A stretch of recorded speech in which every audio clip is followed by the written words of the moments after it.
En estos momentos se hablará de la guerra entre México y Estados Unidos, el cual fue un conflicto que se llevó a cabo en el siglo XIX entre los años de 1846 y 1848, por medio del cual México perdió el 55% de su territorio nacional.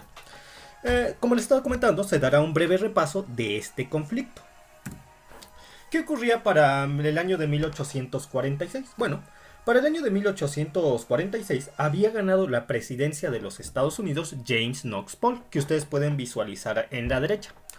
Polk tenía por encargo del alto dirigente del Partido Demócrata, el expresidente Andrew Jackson, que ustedes pueden visualizar en la izquierda, el poder apoderarse de todo el norte mexicano. Andrew Jackson, cuando fue presidente entre los años 20 y los años 30 del siglo XIX, ya había ofrecido varias ofertas a México para que México les vendiera todo el norte de su territorio. Sin embargo, el gobierno mexicano de aquel entonces se había negado. Andrew Jackson todavía seguía con ese pendiente de adquirir la mitad del territorio mexicano y sabía que James Knox Polk, un hombre muy trabajador, muy decidido, muy determinado, sería aquel que podría lograr este objetivo.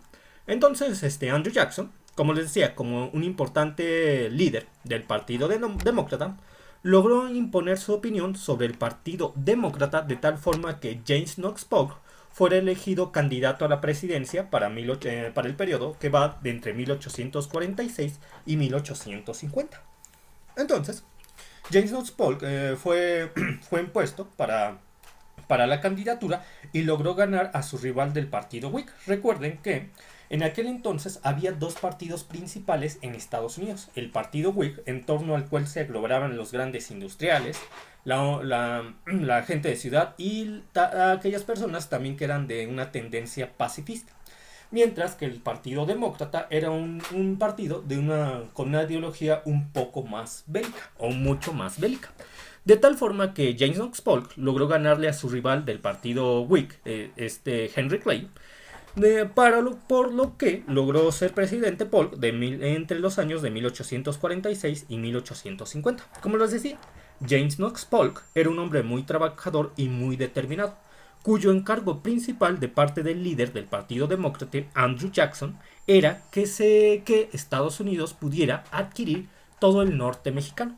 Pero además de que siempre es bueno adquirir una gran extensión de territorio, ¿por qué Estados Unidos quería tener estas tierras? Bueno, a Estados Unidos le interesaba mucho tener puertos en el Océano Pacífico, porque eso le abriría el mercado, eso abriría a Estados Unidos al mercado internacional. Sobre todo le interesaba desde el punto de vista del comercio con Asia, lo que es Japón, China, las Indias.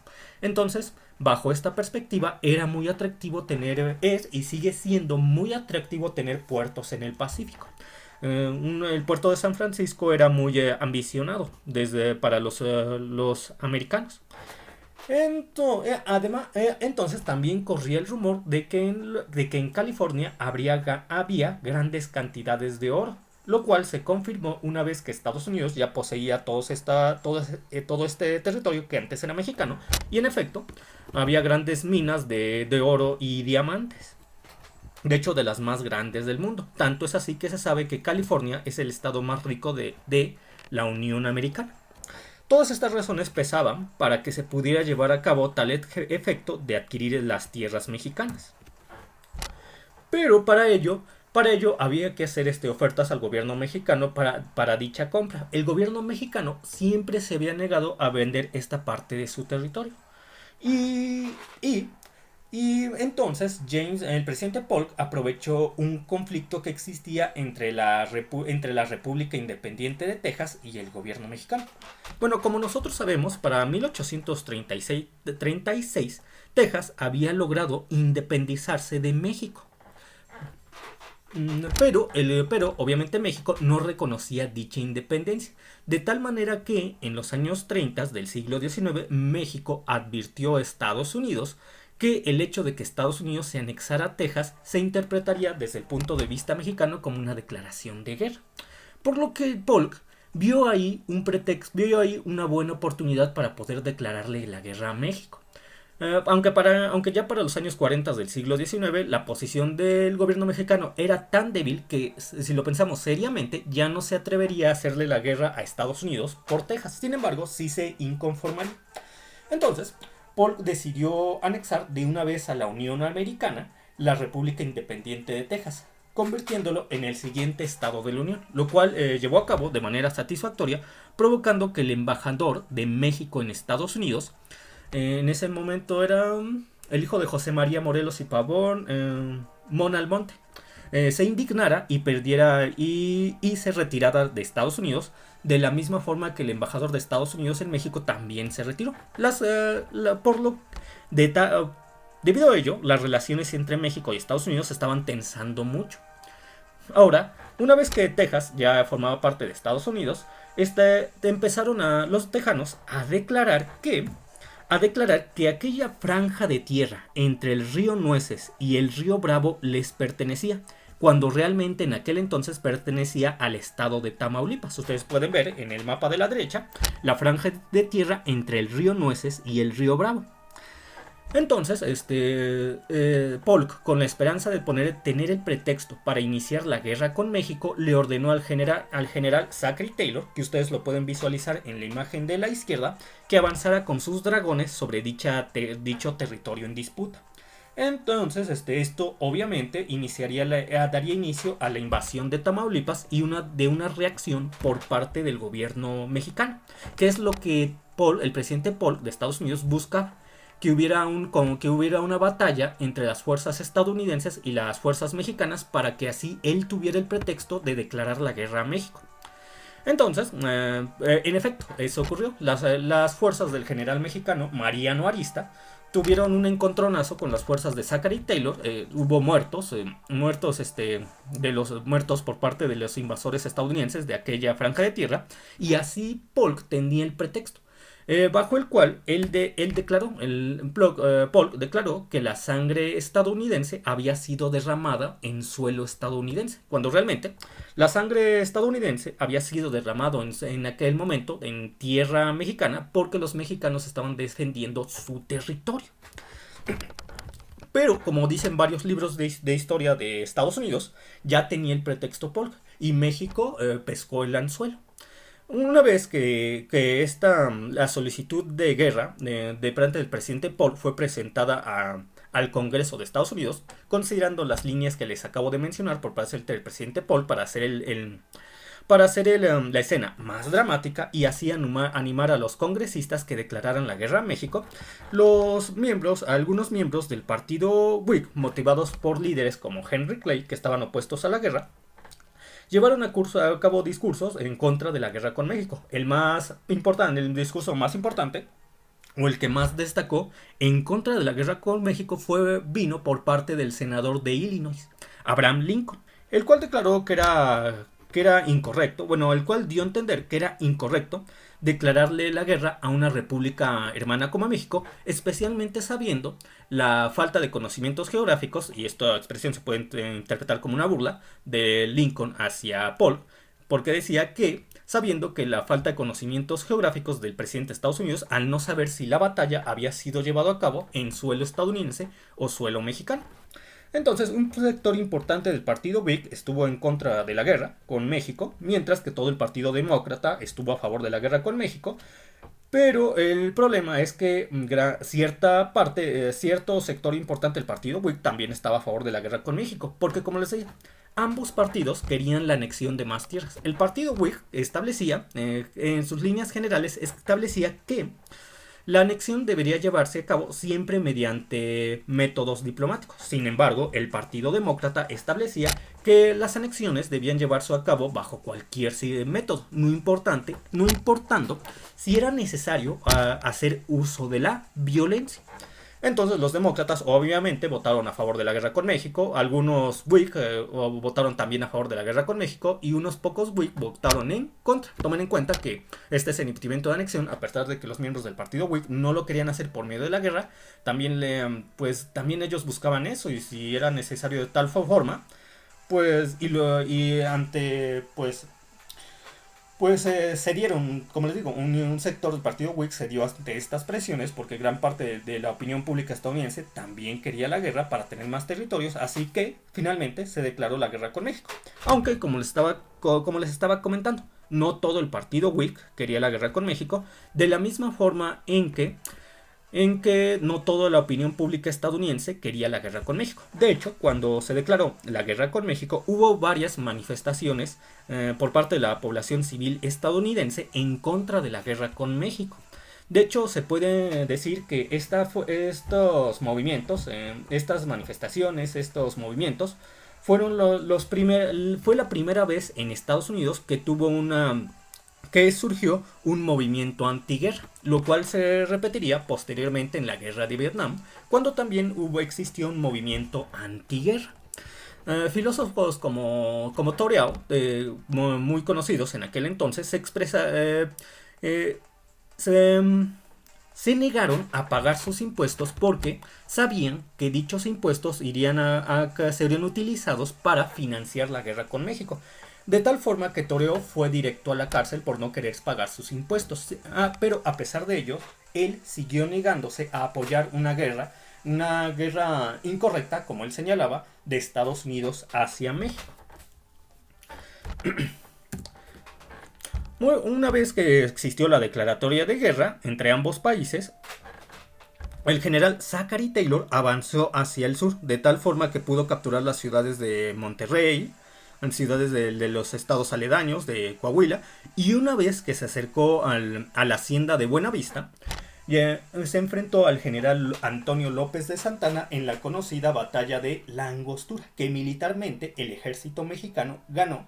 Sin embargo, bajo extrañas circunstancias, las tropas del general Santana, en vez de avanzar posiciones sobre un ejército derrotado, el ejército del general Taylor, se retiraron. Esto resulta muy misterioso y muy extraño, porque lo más lógico que cuando un ejército gana una batalla es tomar posiciones y tomar además prisioneros o hacer huir en retirada al ejército adversario. Lo que hubiera pasado si el general Antonio López de Santana hubiera hecho lo más sencillo, ya avanzar sobre lo que quedaba del derrotado ejército estadounidense. Sin embargo, esta retirada puede interpretarse desde varios puntos de vista. Hay ciertas teorías, como el hecho de que algunos miembros del Partido Liberal, que siempre se interesaron por la causa estadounidense, vendieron las Fuerzas Armadas Mexicanas al gobierno de Estados Unidos, o que el general Santana recibió un soborno y por ello decidió abandonar la posición, entre otras, las cuales ya se comentó en el video anterior. Muy bien. Pero había un problema. Pero a pesar de esta victoria por default de parte de las fuerzas de Zachary Taylor en la batalla de La Angostura, como la llamamos los mexicanos, y la batalla de Buenavista, como lo llaman los estadounidenses, el avance de Zachary Taylor estaba siendo muy lento. Del presidente Polk, como consideraba a los mexicanos corruptos y cobardes, había definido que la guerra la iban a ganar en 3 meses, que solamente era necesario algunas victorias en el norte de México, y Polk pensaba que con ello los mexicanos acobardados se darían por vencidos, lo cual sería muy rápido. Sin embargo, pasaron los 3 meses, pasaron 6 meses, y la guerra aún no se había ganado. El presidente Polk empezó a desesperarse. México estaba demostrando ser un hueso duro de roer. Entonces, y eso era bastante extraordinario, considerando el hecho de que las finanzas mexicanas estaban prácticamente arruinadas, la inestabilidad del gobierno era tremenda, no sé, la recaudación de impuestos en el país no existía. El ejército mexicano estaba atrasado con respecto a su tecnología militar 50 años comparado al ejército de Estados Unidos. El sistema de reclutamiento mexicano era la horrible leva que obligaba a las personas a participar en las guerras, y la alimentación de los integrantes del ejército mexicano era precaria. Había veces que no comían, y si comían era solamente el agua que quedaba de los frijoles y tortillas duras. Considerando todas estas circunstancias, era increíble que el ejército mexicano aún no se diera por vencido. Y también era increíble para el presidente Polk que ya hubieran pasado los 3 meses que había previsto para ganar, ya hubieran pasado los 6 meses que había previsto para ganar, Ya hubieran pasado casi el año que había previsto él. Bueno, ya había pasado 4 veces el periodo de tiempo en el cual él había previsto que iban a ganar y aún no habían ganado. O esta situación, obviamente, desesperó demasiado al presidente James Knox Polk, por lo que se vio en la necesidad de armar un segundo ejército, mucho más numeroso, mucho mejor preparado que el del primer ejército de Zachary Taylor. Este segundo ejército más grande, mejor preparado, fue liderado por el general Winfield Scott. Winfield Scott era un buen general, y además él quería reproducir que la ruta que siguió Cortés para la conquista de México Tenochtitlán, a desembarcar, es decir, desembarcar en el puerto de Veracruz y a partir de aquí recorrer los estados de Puebla, el estado de México y finalmente sitiar a la Ciudad de México. Entonces, Winfield Scott quería emular a Hernán Cortés, que de hecho, le pidió al historiador William Prescott, que ya había escrito su muy afamada Historia de la Conquista de México, que lo acompañara para que escribiera una segunda historia de la Conquista de México. Sin embargo, William Prescott tenía muchas dudas con respecto a la injusta guerra que estaba llevando a cabo su país contra México y se negó cordialmente a participar en la expedición. Entonces, Winfield Scott bombardeó la ciudad de Veracruz en una matanza terrible de civiles en el puerto. Tomen en cuenta que el ejército mexicano no contaba con armada, por lo tanto no podía rechazar a los barcos estadounidenses que estaban cañoneando Veracruz, y con lo que la ciudad se encontraba indefensa ante el fuego de las balas y todo este azote que provocó, como les estaba comentando, una matanza en la población civil. Finalmente, el puerto de Veracruz se rindió y Winfield Scott pudo tomar dicho puerto. De hecho, la imagen que ustedes pueden visualizar en la izquierda es una litografía de Winfield Scott tomando el puerto de Veracruz. Entonces, las fuerzas del general Scott se empezaron a avanzar hacia el centro de México, con lo que el presidente Polk envió a un emisario especial, a un emisario recomendado como un muy buen hombre, un muy buen trabajador y un diplomático que podría lograr un gran trato con México. ¿Y quién era él? Era Nicholas Trist. Nicholas Trist era un hombre muy estudiado, muy estudiado, convencido de la justicia, del honor, y debido a que era muy trabajador y una persona de gran educación, uno de los ministros del presidente Paul lo recomendó para que llevara a cabo dicha tarea. Entonces, en esto estábamos cuando Winfield Scott ya se aproximaba a la Ciudad de México. Algo muy curioso que pasó es que cuando Winfield Scott estaba aproximadamente por Puebla y llegó Nicholas Trist con el encargo, al principio Scott y Trist se llevaron muy mal, pero posteriormente, digamos que empezaron a entenderse y hasta podríamos decir que fueron amigos. Entonces, Winfield Scott ya se aproximaba a la Ciudad de México y se dan las célebres batallas de Molino del Rey, de Churubusco y de Chapultepec. Me gustaría enfatizar la batalla de Churubusco. La batalla de Churubusco es especialmente famoso desde el punto de vista de la historia oficial mexicana, porque es cuando el general Anaya se quedó sin balas y cuando las fuerzas estadounidenses llegaron ante él y le preguntaron dónde estaban las municiones, él respondió: si tuviéramos municiones, ustedes no estarían aquí. Pero te pones a analizar y te pones a analizar más allá del hecho de que ya no tuvieran municiones y por qué no tenían municiones. Lo que pasa es que el gobierno mexicano le envió municiones le envió municiones para los rifles al general Anaya de un calibre diferente a los rifles que ellos portaban. Y es cuando te empiezas a pensar que estas cosas son muy raras. Primero, ocurre la batalla de la Angostura, donde le ordenan a Santana retirarse cuando la había ganado. Posteriormente, le envían munición de un calibre distinto al general Anaya.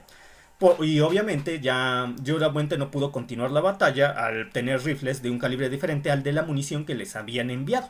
Todas estas coincidencias no parece que sean coincidencias. Algo muy raro, muy turbio ocurrió aquí.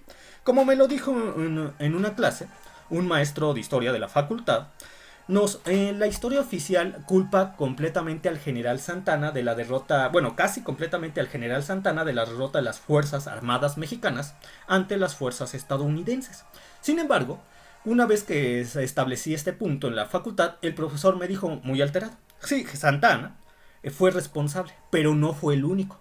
Cuando analizas la forma en la cual se desarrollaron los hechos de la guerra entre México y Estados Unidos, ves lo que pasó en La Angostura, lo que pasó en Churubusco, no puedes creer que el hecho de que hayan ordenado a Santana retirarse, el hecho de que le hayan enviado munición equivocada al general Anaya, haya sido coincidencia. Esto es muy, muy extraño. Obviamente había algo, es muy probable debido a estas evidencias que hubiera un trato entre ciertos miembros del Partido Liberal y el gobierno de los Estados Unidos, porque se ha llegado a intuir que, algunos miembros de los Partido Liberal, que siempre fueron muy exageradamente admiradores hacia el gobierno de los Estados Unidos, querían que todo México fuera anexado por Estados Unidos, dado que ellos querían siempre, al querer derrotar a los conservadores, sabían de que esta forma los aplastarían totalmente e instaurarían en todo el territorio mexicano la república. Pero no tomaron en cuenta que los estadounidenses en sí querían territorio, mas no querían aceptar a la población mexicana, que era mestiza, que solamente una octava parte de su población era de origen europeo, y ellos siempre privilegian a la raza europea por sobre las otras. Siempre privilegian a las personas de origen europeo por sobre las otras, sobre las personas con un origen distinto. Bueno, los estadounidenses nunca iban a aceptar este tipo de personas dentro de su territorio. Por las razones que les he comentado, que solamente una octava parte de los mexicanos eran de origen europeo, 6 octavas partes o 3/4 partes eran mestizos, la otra octava parte era de origen indígena, eran católicos, los mexicanos eran católicos, algo que tampoco les agrada a los protestantes estadounidenses. Hablaban español, sus raíces hispanas no concordaban con las raíces inglesas de los estadounidenses. Bueno, todas estas razones que no consideraron los liberales hacía imposible que Estados Unidos se apoderara totalmente de México. Ellos, como les comentaba, ellos querían los territorios, sí, pero los territorios prácticamente despoblados del norte. Quedarse con la carga de todo el territorio mexicano incluía quedarse con las personas, lo que para muchos de los estadounidenses, representaría un ancla para su avance y su progreso. He de comentar que en el momento en el cual México y Estados Unidos estaban llevando a cabo esta guerra, existía la República Independiente de Yucatán. De hecho, algunos enviados hubo enviados de parte de la República Independiente de Michoacán que pidieron al gobierno de Estados Unidos que los consideraran neutrales durante este conflicto. Y hubo algunos delegados que propusieron al gobierno de Estados Unidos que los anexaran a Estados Unidos. Pero desde el punto de vista racista de los estadounidenses, obviamente no aceptaron. Fue más que nada por eso, porque los yucatecos no eran de origen inglés. Entonces, lo curioso es que cuando México perdió el 55% de su territorio, el dinero que Estados Unidos dio por la compra, entre comillas, por la compra de todo este territorio, sirvió para enviárselo a Yucatán con el fin de que pudieran acabar con la rebelión que los indígenas mayas habían armado contra la población blanca europea. Y de esa forma, Yucatán, por esta ayuda que prestó el gobierno mexicano, Yucatán decidió volverse a anexar a la República Mexicana. Entonces, volviendo al tema, una vez que se llevaron a cabo las batallas de Churubusco, de Chapultepec y de Molino del Rey, y que las fuerzas de los Estados Unidos pudieron llegar al Zócalo de la Ciudad de México, ya se estaban dando las condiciones para la derrota mexicana. Llega el empleado plenipotenciario, como les estaba comentando, Nicola Trist. Nikola Tris, antes de abandonar su país para ir a México y empezar a llevar a cabo las negociaciones por medio de las cuales México cedería todo el norte de su territorio, había recibido ciertas instrucciones del presidente Polk.